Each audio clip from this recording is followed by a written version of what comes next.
جادوئی شہر کا راز۔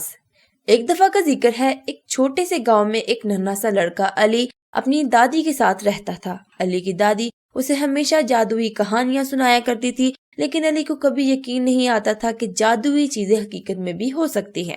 ایک دن علی کو جنگل میں گھومتے ہوئے ایک پرانی کتاب ملی۔ کتاب پر لکھا تھا جادوئی شہر کا راز۔ علی نے کتاب کو کھولا تو اس کے اندر سے ایک چمکدار روشنی نکلی اور علی اچانک ایک جادوئی شہر میں پہنچ گیا۔ اس شہر میں ہر طرف خوشبوئیں تھی اور آسمان میں کوسے قزح کے رنگ بکھرے ہوئے تھے، لیکن علی کو جلد ہی احساس ہوا کہ یہ شہر اتنا بھی حسین نہیں جتنا دکھائی دیتا ہے۔ شہر کے لوگوں کے چہرے پر مسکراہٹیں تھیں، مگر ان کی آنکھوں میں خوف تھا۔ علی نے ایک بوڑھے سے پوچھا، یہاں کے لوگ خوش کیوں نہیں ہیں؟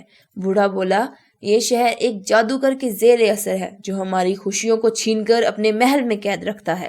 علی نے فیصلہ کیا وہ اس جادوگر سے مقابلہ کرے گا۔ وہ ایک دن محل کے قریب پہنچا اور جادوگر کو للکارا۔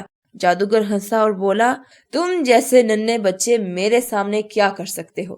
علی نے ہمت سے کہا، میری طاقت میرا یقین ہے، میں تمہیں شکست دوں گا۔ جادوگر نے اپنا جادو چلایا، لیکن علی کے مضبوط ارادے اور سچائی نے جادوگر کے سحر کو توڑ دیا۔ جادوگر کی طاقت ختم ہو گئی اور وہ ایک معمولی انسان بن گیا۔ شہر کے لوگ خوشی سے جھوم اٹھے اور علی کو اپنا ہیرو مانا۔ جادوگر کو شہر سے نکال دیا گیا اور شہر پھر سے خوشیوں سے بھر گیا۔ علی کو اپنی دادی کی کہانیوں پر یقین آ گیا اور اس نے سیکھا کہ جب دل میں یقین ہو تو کچھ بھی ناممکن نہیں ہوتا۔